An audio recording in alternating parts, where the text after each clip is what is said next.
Howdy folks, Sapper here, aka Sean, and I am bringing you some Battletech, and I say that like, I'm constantly putting content on my YouTube page now. Yeah, it's been a while since I have uploaded anything, and there's several reasons why. They all kind of compound, right? So I think the last time I even posted something was probably the beginning of the year. I'd actually have to look, but I think it was around January time frame. So work picked up, so I was traveling a lot with work. So obviously, if you're working a lot, you're not home nearly as much. And then when you are home, you're probably like, at least for me, I was recovering, right? Because like a lot of my work puts me on the road. I'm driving a lot, and I mean, driving can be really exhausting, even though it's not like very hard work. It still can be exhausting. So work picked up, and then I got back into video gaming, which for me is a pendulum, right? So I'll play video games for a while, and then the pendulum will swing back towards board games, and then it'll swing back towards video games. So I've been a Destiny player for many years, and I put Destiny down for probably over a year. And I decided to check it out again. And that's what happened. That kind of sucked me back in. And the other thing is, so here in my game room, I have my computer set up over here, which I've recently learned, well, I wouldn't say recently, but I've kind of figured out that if my video games are in the same room with my board games, then I'll probably go to a video game just because they're quick and easy, right? Like, you don't have to set stuff up. The rule sets are incorporated into the program, so you don't have to memorize rules and all that kind of stuff. So that is part of it. And then, so video gaming, work, and then, of course, the setup here has been detrimental to my video gaming. But I had some game. I think I had something on the table, and then I lost momentum with it, and then I finally just decided to pack it away. And have been watching some videos from other guys like Kevin from the Big Board. I've been watching him do an MBT, and I've done a game of MBT before, and it's fun. But so I almost got MBT on the board or on the table. But I decided, let me try some Battletech. So I've been watching this one channel is called DFA Wargaming, Death from Above Wargaming. They have a YouTube channel. I'll post a link for it. But I've kind of always liked Battletech, but I was playing classic Battletech, and that is it's like the futuristic version, I guess, of MBT. It's very rules intensive. A game can last a very long time. So I've been looking at Alpha Strike, and Alpha Strike is a very stripped down version of it. It's a lot easier to you don't have all the hit location. I mean, you don't have all the hit locations, and it doesn't take hours and hours and hours to play one small battle. You can play larger battles pretty easy. But that's what I have set up here, is I have Battletech, and I will be playing the Alpha Strike rules. And, well, let's see here. Let me grab the book. So there you go. I'm going to be playing Alpha Strike. So Alpha Strike is made more for the miniature side of the house. But the cool thing about Battletech is you can play with paper maps, you can play with tokens. I do have miniatures, which are right over here. So you can see my box.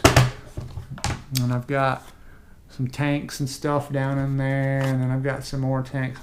But I only have one side, right? Because I bought those years ago, and then I played a guy when I was in college, so he had a force, I had a force, so all of my stuff is painted one paint scheme. So, I didn't want to. I don't have two separate forces for Battletech, so I decided to go the token route and use the paper maps. There's nothing wrong with the paper maps, but at least on the older ones, which this is an older one, it's very hard to see elevation. So they have it printed on the map, like this is level 3 and this is level 2. So you gotta look at the map a lot more. But so I'm going to be using tokens, And then depending on how much I get into it, because my idea in my head right now is to kind of do a small campaign.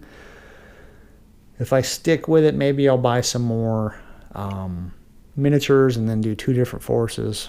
And, Battletech is one of those that's not dependent upon, like, if I have this mech right here, I can say it's whatever I want, right? Like Warhammer, you kind of have to have exact figures, right? With Battletech, you don't need that. You can proxy plenty of stuff. So it's really easy to proxy things.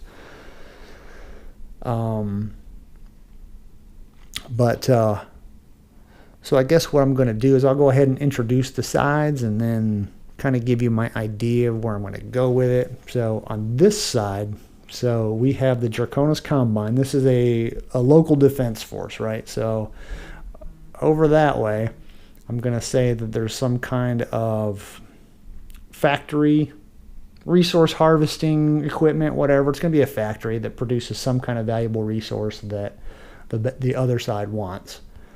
So it is the Draconis Combine, and it's a local defense force. So they're going to be green with kind of not the greatest equipment. I'm not going to be using a lot of mechs in this game because in my mind, a mech would be something that it's going to be very expensive. It's going to be something that costs a lot of money, and to maintain them would be extraordinarily expensive. So only very large armies and very well-funded armies would be able to have them. So I like tanks a lot. So there's going to be more tanks in my games than there are going to be mechs. So right here, we have a Behemoth heavy tank. And this is the token that it's going to be represented by. So it is set up right here. We have 2 Striker light tanks. They will be represented by the arrow. So we have 1 Striker here, and then we have another Striker here.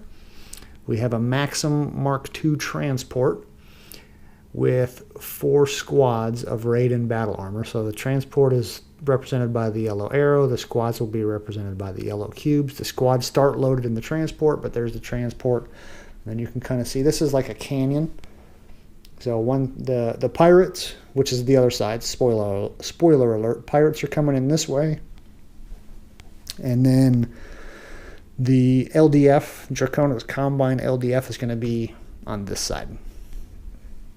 So we do have a Locust, which is a very light scout mech. And the Locust is right here. And then we have 2 Scimitars, which are represented by the lighter orange arrows.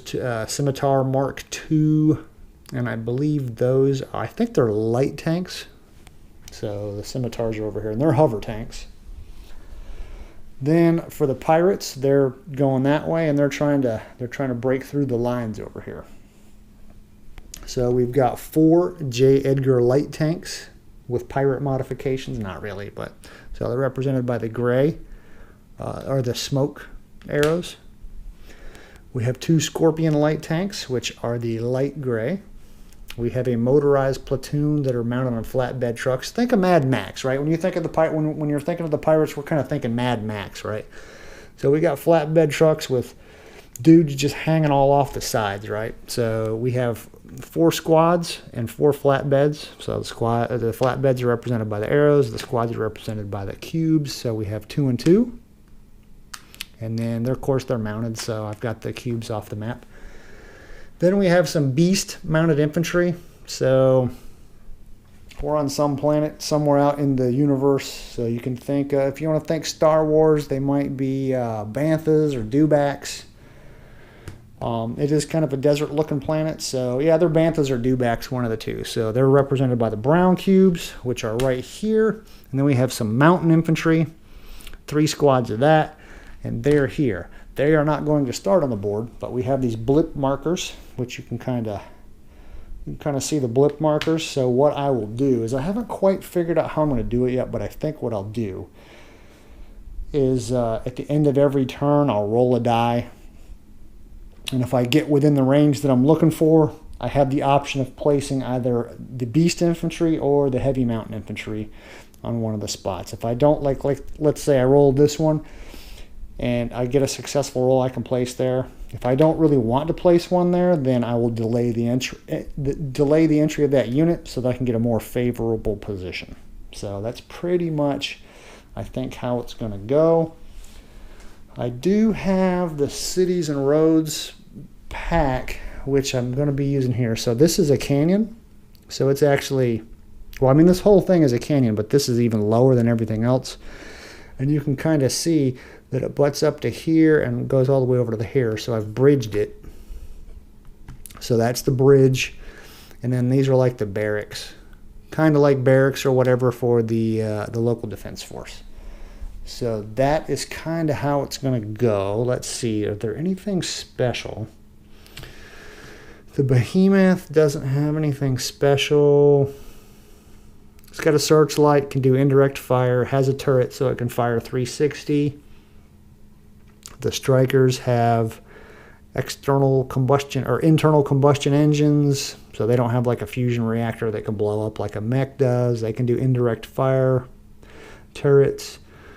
Transport, it can carry up to 16 points worth of stuff. Coincidentally, the raid and battle armor takes for all 4 squads is 16 points. It's four suits of armor per squad, which doesn't really matter because you can see is like you take a hit.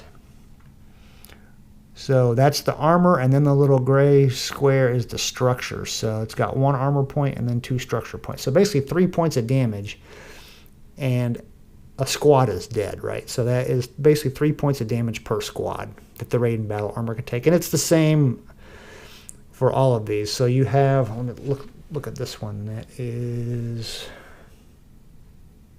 it's like the J. Edgar. So again, the A is armor and the S is structure.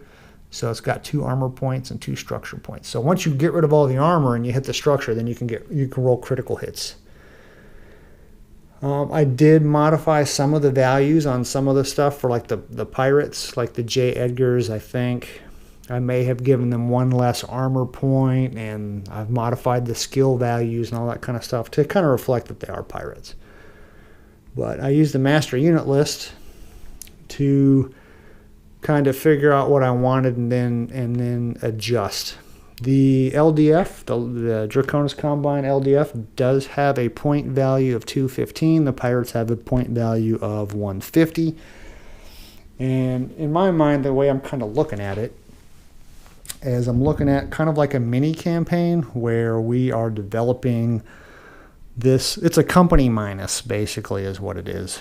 And so I'm just kind of, it's like a very brief history of the Draconis Combine Local Defense Force of whatever planet. I haven't figured out what planet it is yet. Maybe I will.